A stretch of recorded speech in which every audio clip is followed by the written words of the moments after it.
Words have almost the power of God. This is why it is crucial never to be lazy when it comes to language.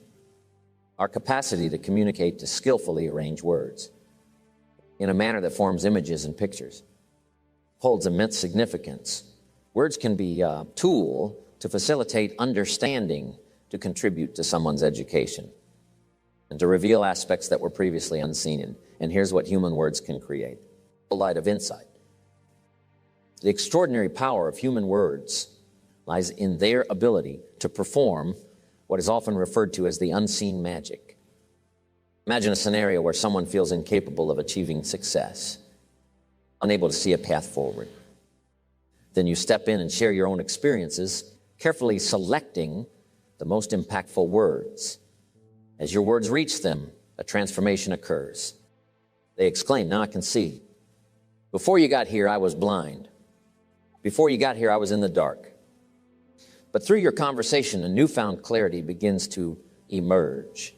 It's like the first light of dawn. This ability of human beings to bring about such profound changes through language is indeed powerful. Human beings have the unique ability by language to helping people to see. That's one of the greatest gifts you can bestow. Words are so powerful if they're framed right. Don't get lazy in learning this craft, because it can benefit you a lot, whether you're at home, in the marketplace, or in your career, even when you're working towards making your fortune. Mastering the art of communication involves understanding your feelings and emotions. As you gain more experiences, you accumulate a mix of knowledge and feelings. When it's time to speak, you can blend both of these aspects into your conversation. This combination is what gives your words the power to make a significant impact. So don't underestimate the potential of honing this craft. It's like having a valuable tool that can enhance your personal and professional life. Here's what's really powerful: words loaded with emotion. You see, this is incredibly effective because people mainly make purchases or decisions based on their emotions rather than logic. Emotions play a big role in most of the choices we make.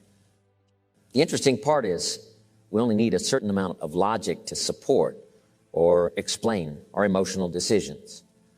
So understanding the strength of emotions behind the words you use can be a key to influencing decisions and connecting with others on a deeper level. It's like realizing that emotions are the driving force, and logic just comes in to back it up. Take a look at Hitler and how he could really get people stirred up with his speeches. Think about Stalin and how he had this knack for rallying people with his words.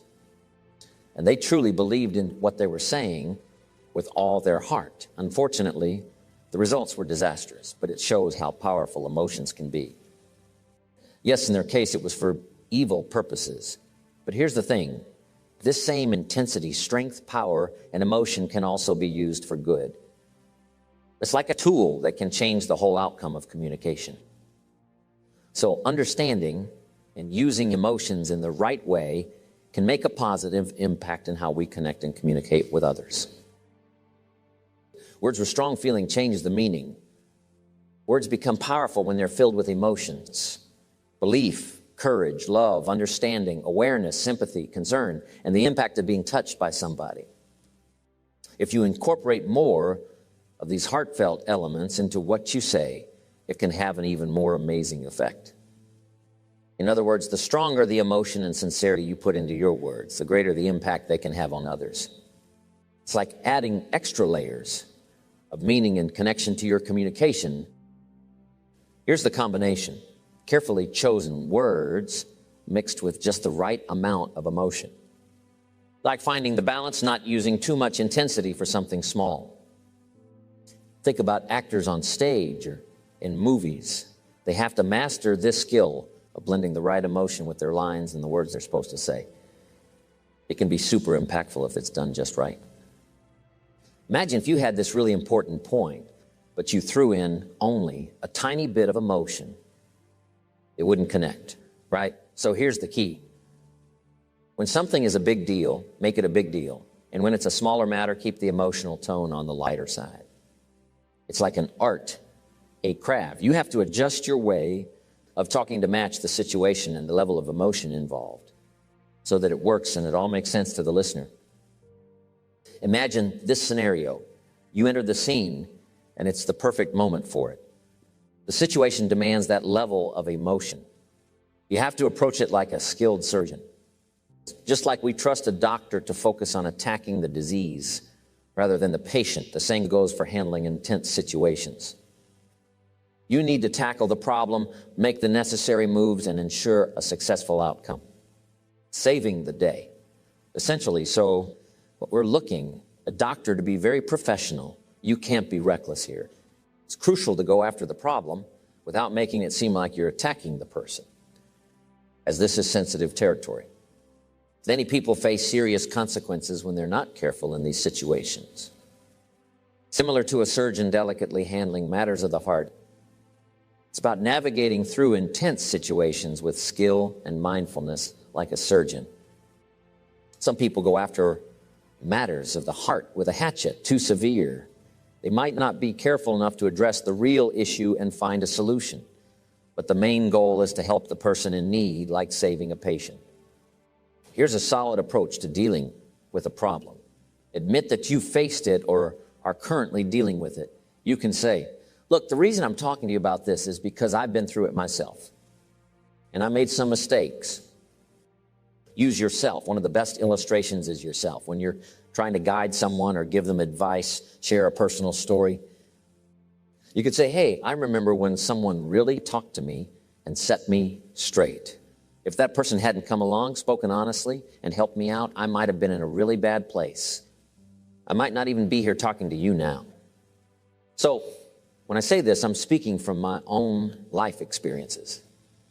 This kind of communication is incredibly valuable because without it, you might end up causing more harm than good. Sharing your personal stories can make your advice more relatable and impactful, helping others learn from your experiences and avoid potential pitfalls. Words have incredible power. Words kill. With words, you can kill someone's dignity. You can either give life or take life by the words, so you need to be extra cautious. Now, when it comes to this emotional power, it's essential to use it wisely. Pay close attention to emotional cues, both your own feelings and those of others. When someone is going through a tough time, it's crucial to acknowledge it. You might say, John, I can understand what you're going through. I've faced similar challenges. The key ingredients here are understanding sympathy, awareness, sincerity, excitement, and a positive attitude. Incorporating these elements into your communication can make your words a source of support and encouragement. Fostering a more positive and constructive environment, it's like being tuned to the emotions involved in responding with kindness and empathy. All of us have an audience. It could be the neighbors over the fence, your community, or even your family. If you're in sales, it's the clients you talk to. If you're running a business, it's the whole business community. Everyone has their own audience. The key is to stay informed about what's going on. What you don't want to do is unintentionally turn off a large part of your audience. Take the time to understand your audience, no matter who they are. Pay attention to the impact you're making when you talk. This is crucial. Look into their eyes, observe their expressions, and analyze the dynamics between you and the person you're communicating with. Whether it's a business discussion or a casual chat, it's essential to be acutely aware of the reactions and responses of the person you're communicating with. There was a time when I struggled to understand my audience. I used to be so focused on my notes that it took me a while to look up and see what was happening around me. What's going on here? What's happening over there? Nowadays, everything moves so quickly and people don't have much time to spare. You need to get your message across quickly. You've got to convey your point in a short amount of time because life is fast-paced. If you want to be good at communication, you've got to be brief on any one point. You can't linger long. I used to tell really, really long stories. I just drug them out too long. People get weary. Here's a little secret. Human attention spans are short. You have to practice being short and to the point. Keep your communication brief. The more you can express yourself in fewer words, the quicker you can get your message across. What used to take me 10 minutes, I can now say in just a minute or two.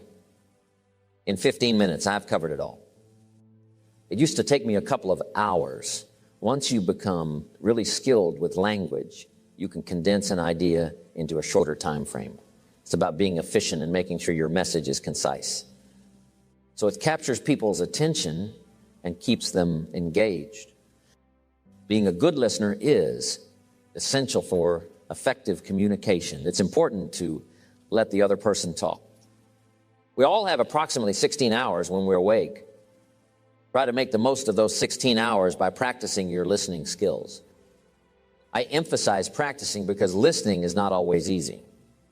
However, if you make a habit of listening during the entire time you're awake, sure enough, from surprising sources comes great ideas. Mr. Shoaff posed a really thoughtful question to me. He asked Mr. Rohn, how do you influence other people? At that moment, I hadn't really pondered on that question much. He pointed out, that's obvious. Even though his words might have been a bit tough to hear, I was open to it because I knew I had plenty of room to improve and lots of changes to make. But how do you affect other people? It's just a major, major question. To really succeed, develop an interest in two primary things, life and people. Many people aim for success, but they often lack that deep curiosity about what's happening around them. So if you genuinely want to build up a wealth of information for your future conversations, you need to be captivated by life, intrigued by stories, and fascinated by human behavior. Ask yourself questions like, why do people act the way they do? What motivates their actions?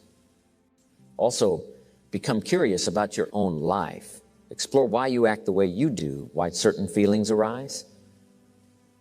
This kind of fascination will not only help you gather ideas and inspiration, but also lay the groundwork for future communication. It's like building a foundation, creating a reservoir, depositing knowledge into an account that you can later draw from when you communicate with others. When you allow all aspects of life to impact you, it influences not only your conversations, but also your communication skills.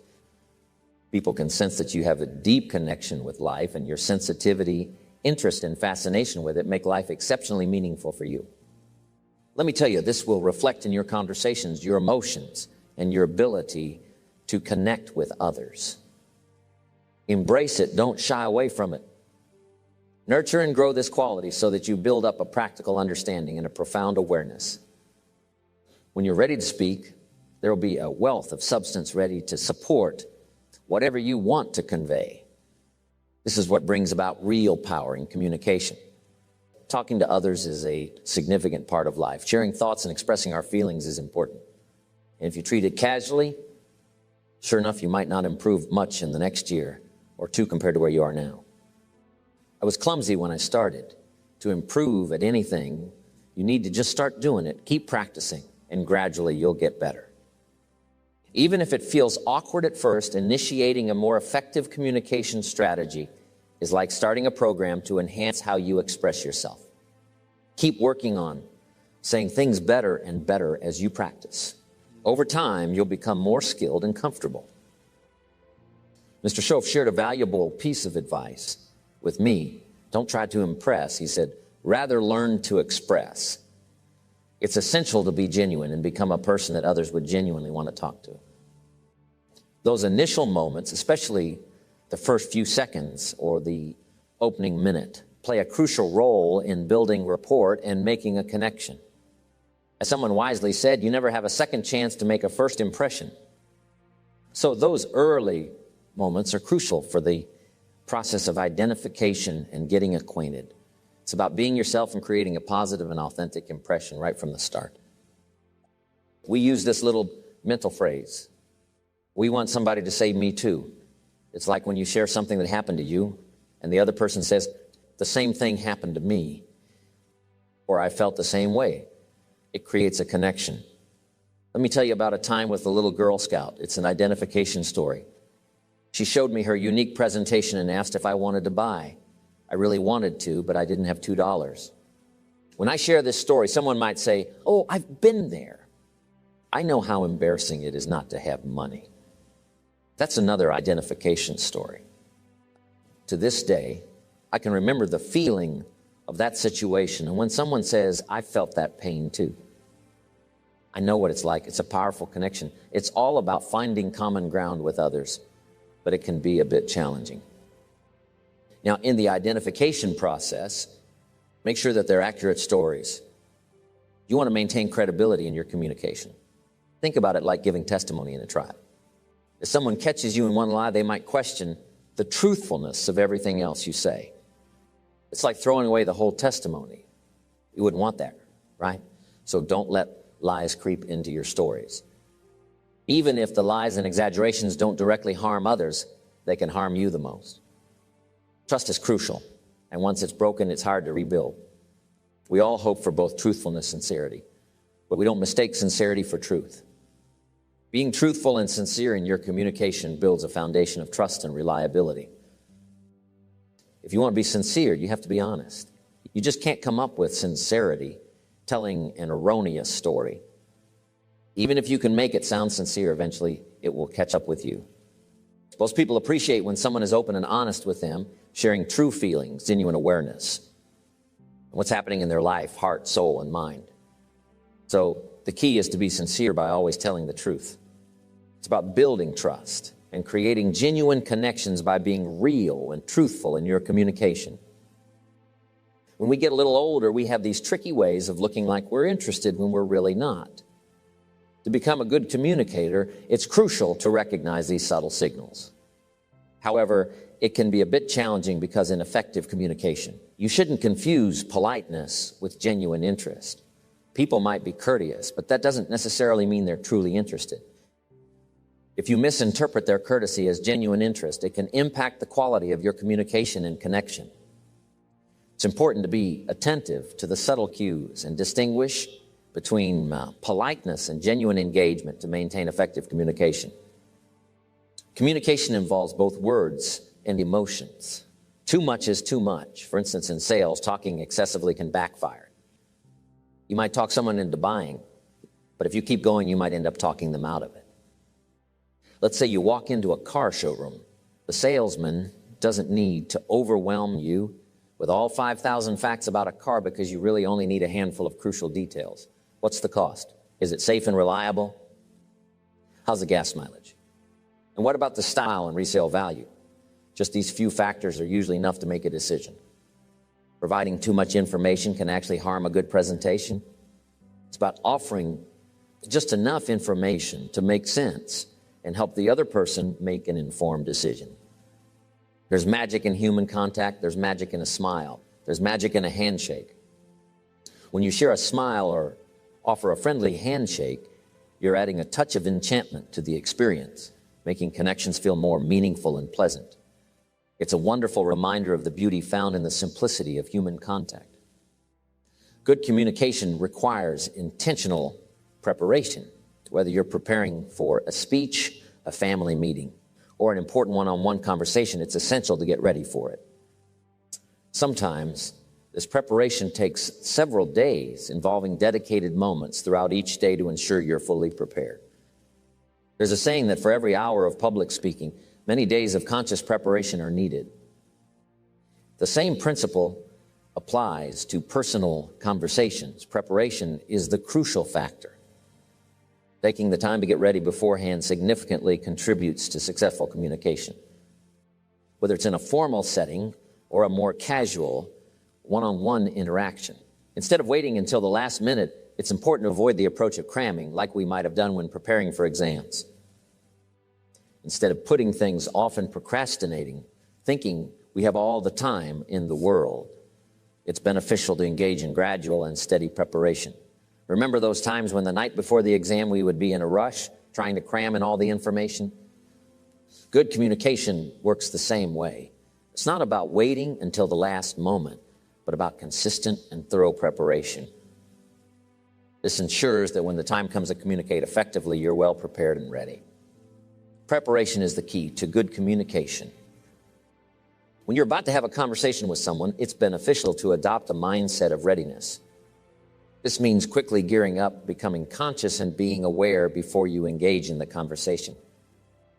Getting ready involves preparing yourself mentally and emotionally so that you can communicate effectively. It's like mentally putting yourself in gear, being alert and aware, ensuring that you're ready to actively participate in the conversation with full engagement and understanding. If you're looking to enhance a particular skill, communication is undoubtedly one of the most crucial abilities to focus on. Being able to communicate effectively can make a significant difference in various aspects of your life. Whether it's expressing your thoughts, understanding others, or navigating through different situations, if there's one skill to develop as well as any other, this is probably one of the major ones: communication. Communication starts with you. Your world begins with you, not in a self-centered way, but in the sense that it begins with your consciousness and awareness. You need to have substance within yourself first. It's about being aware of your thoughts, feelings, and perspectives. Creating a foundation that enables fruitful communication with those around you. In essence, good communication starts with the awareness and substance you bring to the table. Once you understand that all of it starts with you, you open the door to making remarkable advancements. In various aspects of your life, this understanding allows you to take charge of your actions and decisions, paving the way for significant progress and positive changes. It's like realizing that by focusing on yourself and your choices, you have the power to shape your own path and achieve meaningful accomplishments. Embracing this concept sets the stage for incredible growth and success. Each day, we should consciously focus on collecting ideas, inspiration, and feelings that we can use for future conversations. That's why education is so important. That's why continuous learning is valuable. It means consistently acquiring new knowledge. Make it a lifelong habit. Constantly expand your vocabulary as you go through life. This practice not only broadens your understanding, but also enhances your ability to express and communicate effectively.